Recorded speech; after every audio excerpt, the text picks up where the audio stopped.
Let's ride. Viewer discretion is advised.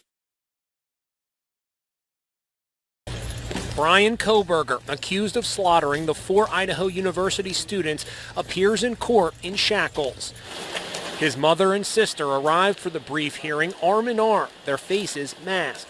His father, also wearing a mask, was a few steps behind them. When Brian Kohberger entered the courtroom here in Pennsylvania, his eyes went directly to his family members seated in the front row, dad, mom, and 2 sisters, all holding tissues. Kohberger listened intently to the judge, even responding verbally with answers like, yes, I have, yes, I understand. Now, when he was led out of the courtroom, he did look back at his family and mouthed the word. Well, you got me. By all accounts, it doesn't make sense. Getting our very first look. This is Brian Kohberger, the accused killer of 4 college students, as he made his way into a Pennsylvania courtroom. He waived his extradition hearing. He will be on his way back to Idaho sometime over the course of the next several days, but it could be as soon as tonight. And we could learn even more about what happened inside that house in Moscow. Kohberger was, of course, arrested on Friday. News Nation has learned he was a PhD student at a nearby university studying criminology. Let's bring in now senior national correspondent Brian Enton. Brian, you are there in Pennsylvania with some brand new video. Yeah, we are, Nicole. We're going to talk about the extradition that's about to happen with... I got a little secret for you. Come here. No, closer. I don't make deals with peasants! The Idaho College murders. The criminology graduate student accused of stabbing 4 students to death is due in a Pennsylvania courtroom today for an extradition hearing. We're going to speak with the father of one of the victims after this report from Kana Whitworth in Stroudsburg, Pennsylvania. Good morning, Kana. George, good morning. So within hours, Brian Kohberger will be brought from that correctional facility here to the courthouse. His lawyer telling me that since he's been there, he's been in a suicide smock at all times, including rec time. He also says the facility has been very accommodating to Brian's vegan diet. As for today, he says his client isn't nervous and that his one request was that he get a chance to speak with his parents, something he said the court cannot accommodate.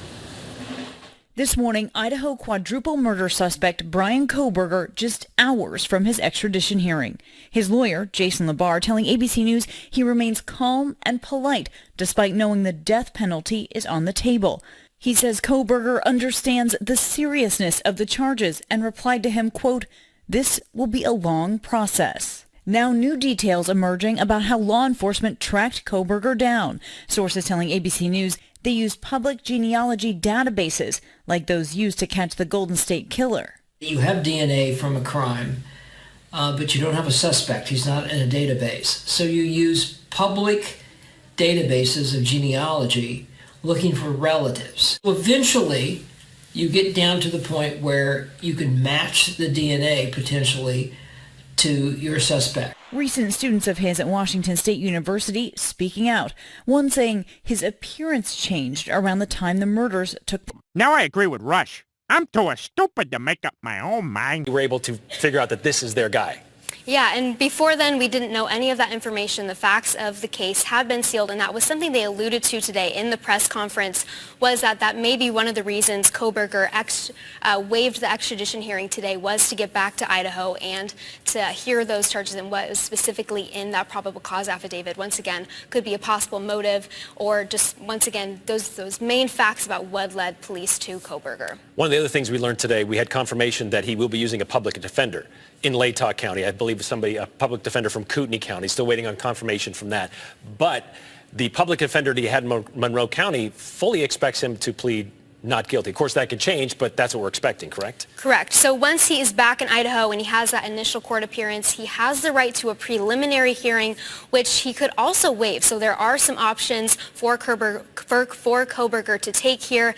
If he does waive that, then it would go right to a trial, in which case would obviously, or that wouldn't push the timeline back, but it just really depends. So lots of options there. And then Jason LaBar, who was representing Kohberger in the extradition hearing, said that Kohberger believes that he will be exonerated. True. And will likely plead not guilty, so in which case would go to a trial. Okay, so now we're kind of in that waiting phase of not knowing. We will not get any idea of when he's on his way to Idaho, by the way, because they said that's for security reasons. They do not want that information out there, yes, as you can imagine. So we're just kind of in a wait and see, but we do know that we were told by Captain Anthony Dollinger of the Moscow PD this last weekend that once Kohberger gets back to Idaho and has set foot in Idaho, he should be back in a Latah County courtroom within 24 hours. Yes, so it should happen pretty immediately, and we'll get things rolling, and hopefully we'll know what led police to Kohberger. Once again, get some more details very soon. And we do have a crew on their way to Moscow right now, so again, with anywhere from 24 to even the next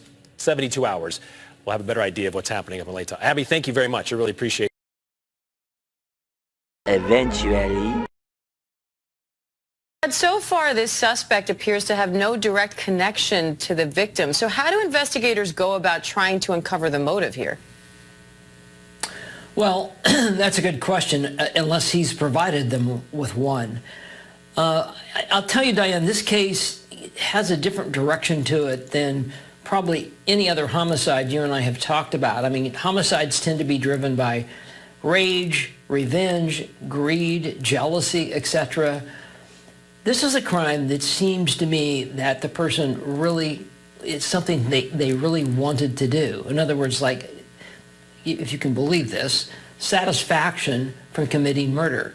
That does fit the profile of serial killers. I'm not suggesting this person charged is a serial killer. I'm only saying that the identity factor of where you identify with the crime. This is how legends are born.